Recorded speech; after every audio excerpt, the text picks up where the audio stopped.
Welcome. In this video, I want to talk about mind and body.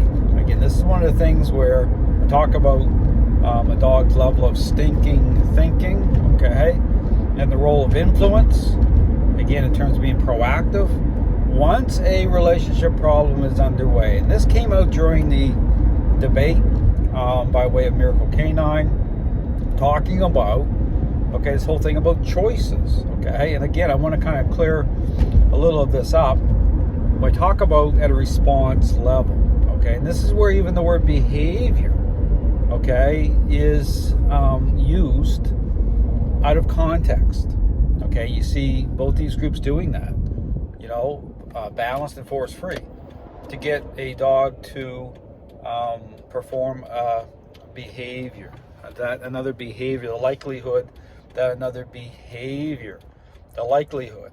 Well, what does behavior even mean once you start to make the connection by way at a response level in terms of, the current state of the relationship, okay? And, what does that word even really represent?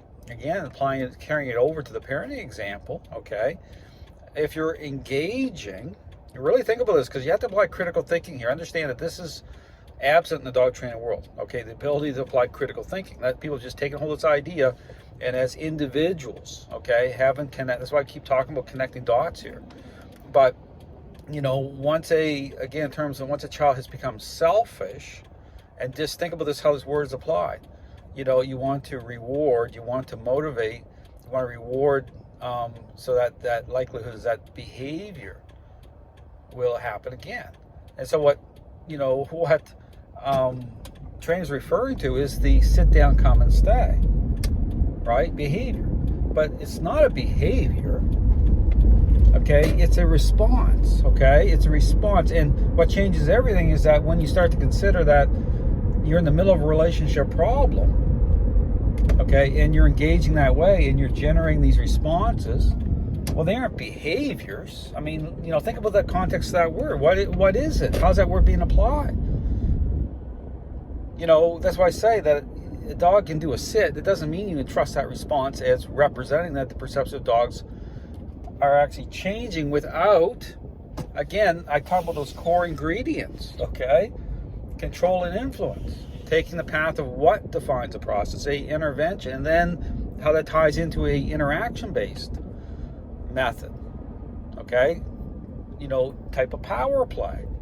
So understand that, again, when you talk about, and again, this came out during the debate, kept talking about choices. Well, the context of choices is what I'm talking about in terms of at the response level, physical response level, okay? The responses, okay? But so that word behavior is being used in a way which, again, minus those ingredients, okay? Think about the selfish child. Absolutely, you can get a selfish child to make their bed and pick up their toys, but then once they're selfish, it changes what a process represents. And this is where the parental role ties into this. In terms of, again, parental influence. So the social connection aspect of the relationship, what changes perceptions, okay, in terms of the role of, just like the role of the dog owner in terms of the social connection. Dogs as social animals, as pack animals. So, so this goes right to this thing. When I talk about connecting dots, you have to do that because what, is handed to people, and this happened to me many years ago, is this whole thing about learning theory. Just jumping in that way. But there's nothing to say, okay, what's the current state of the relationship? What's the current perception of the dogs? Am I experiencing a relationship problem? Does the relationship need to be cleaned up? Do I have to, generate the right focus? See, that's the thing, and then here you have, relationship problems just, raging, okay, with these dog owners, like to aggressive level, and they're applying this kind of a superficial roadmap and then using these words, and dogs are, responding, and they're trying to interpret that those responses can be trusted. And this is where the word behavior. And then during the debate here, this is word about choices. If as long as I get the dog to make a different choice. Well, see, it's totally absent And then you wonder, and here's the thing, why it is that the relationships with dog owners don't actually get any better. Okay, you get your certificate, or you can't get the devices off the dog. See, the core ingredients. You can watch the video I did with me making making bread. Okay, and I'm moving the ingredients around because the core ingredients have to be there. What is a process? You see the bread maker and how everything gets put into the bowl and mixed up. But the core ingredients, start switching those core ingredients out, learning, approaching a relationship problem is a learning-based exercise. But you see the problem, the deception here when you start to, step back from it as an individual and apply, apply some critical thinking. So all to say that when you hear these words, terms used, how they're used, the way they're used to apply it to at a response level, and without the core ingredients. This is why, again, we bring a dog under intentional control, okay, through a leash, and start to interact the way I show. You'll see it, okay. You're gonna see, the challenge will start spiking up, then you get into this issue about the dog understanding the intent and all that. But you see challenge spiking up, and then off leash treats, dog moving around, look fantastic. But but why is that contrast even happening? See, that's what lines it up for people to say, okay, and then tied into the fact why you're there to see a dog train in the first place, you're dealing with a relationship problem. So, you have to work through this stuff. I mean, what happens so often is people just get upset without even connecting dots. I mean, as individuals, you need to apply critical thinking because the dog training world is in the state that it's in for a reason. Do you honestly believe? You start looking at how often the blame is put on the dogs as a result of this counterfeit picture at a response level. It's just you'll start to see it, okay? And then think about what I just said about intentional control and influence being part of a process to reveal and to change. And then that word behavior is brought in. So it's so hard for balanced dog trainers to even get their head around because, understand, that's just their jumping in point. They're just and it's so easy to do that, and then the collateral damage of all of it. I mean, just look at the dog training world. So my encouragement, I just wanted to clear that point up because, it's you got to reverse engineer everything here, okay? You have to, again, I keep defaulting back to, that's why it's so important that the foundation has to be right.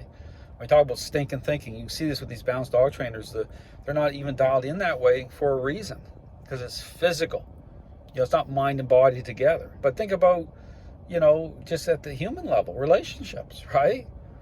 How is it that, here's an example, say a very narcissistic person can appear charming at the beginning. When you meet them, they're saying all the right things, right?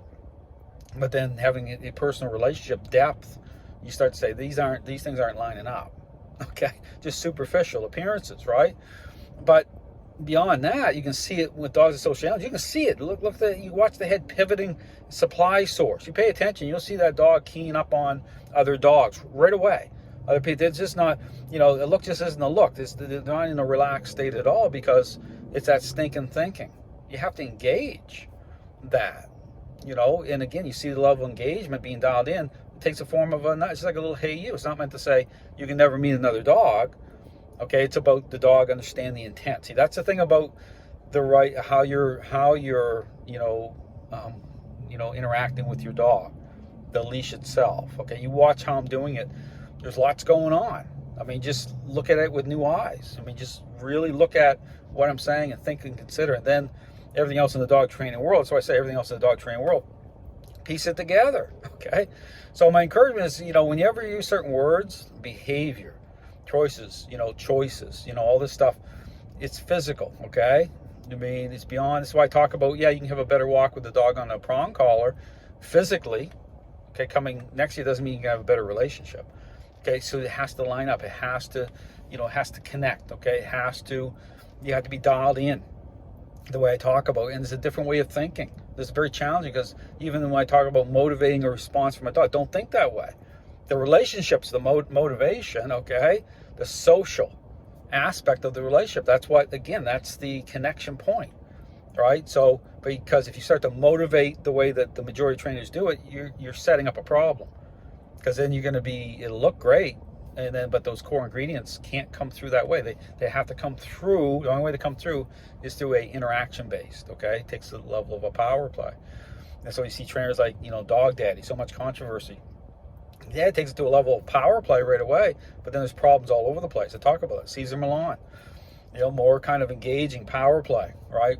So, and balanced dog trainers are what? They're learning. They tie into that. They build off that learning idea, problems, okay? Because again, motivating dogs that way at the beginning. So the core ingredients need to come in at the right level, align the right way for, the right result. That's the thing, coming out the other side with a predictable outcome. That matters. So again, check out, lots of great video content. I'm putting out lots on my YouTube channel, instructional videos. You're going to find a ton of them, okay? You go through, I put it all out there. I mean, you can, I show the whole 2-week process with a board and train, and you see it. There's nothing hidden. You go on some of these other channels, guess what? They look like infomercials for a reason. It's response, off leash, and you see all these balanced dog trainers, dogs are moving around off. I show some of that stuff, like how you even qualifying that. They're saying that's success. Well, of course I'm going to say it's physical. You have to tie it in. And then don't take my word for it. Look at all the problems. And here's the thing that kills me about all these trainers. It's like, this is why I talk about blame shifting has become normalized. If you look at the fact about all the problems, remote collars, can't get the tools off dogs, and the trainers just say, let's leave it on. But shouldn't it be about the perceptions changing the way that those are a means to an end? Okay, they're not meant to be, left on the dog that way. Everything should be moving towards the direction of fading in, as I call it, at a right level. So you have that level of being in harmony with the dog, being perceived the right way. And then beyond that, a faulty picture, looking great in the training environment. Amazing. Dog's moving around. Sit down, come and stay. But then get your certificate. It's like, was something not right here? Because I'm still dealing with a relationship problem. It's like, it's like you're trying to connect the dots and say, well, this happens all the time. Oh, there's something genetically wrong with the dog. Give me a break. There's something genetically wrong with the dog. You would know it really fast. You wouldn't even make it to a training facility. Okay, you see that off.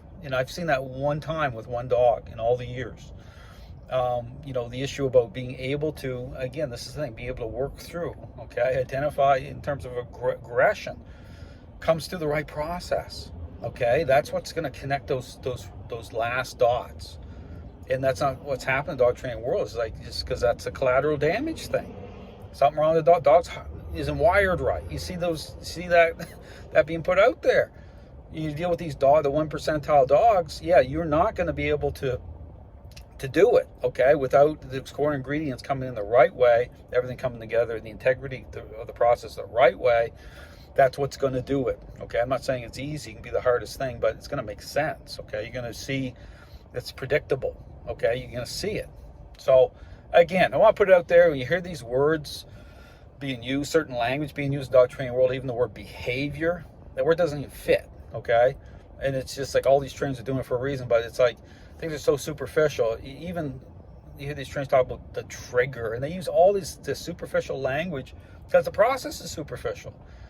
They talk about emotions of dogs. They talk about all these things that are just meant to kind of like, it's almost like, please buy into this because this whole thing's lame anyway, and we just want to just keep selling it, and we don't want anyone questioning anything. And if we blame your dog, just everyone, must make sense because all the balance or both these groups are doing it. So just accept it. Just accept what we're selling. Don't question any of it. Don't flip that cereal box over and look at the ingredients. Just trust us. I mean, this is the problem. So whether intentional or not, this is what's happened in the dog training world. It's a culture. It's become normalized. It's a mess. And then, I encourage people, before you take my word for anything, look around the dog training world. Look at all these problems. Look at my Flipping the Script series. I show it. I can make the connection. This is no accident here. These things aren't just flukes coming out of nowhere. This all points directly towards what I'm saying in terms of the source of the problem by way of this very popular idea that training is a learning-based exercise once a relationship problem is already underway between a dog and owner. Thanks for watching.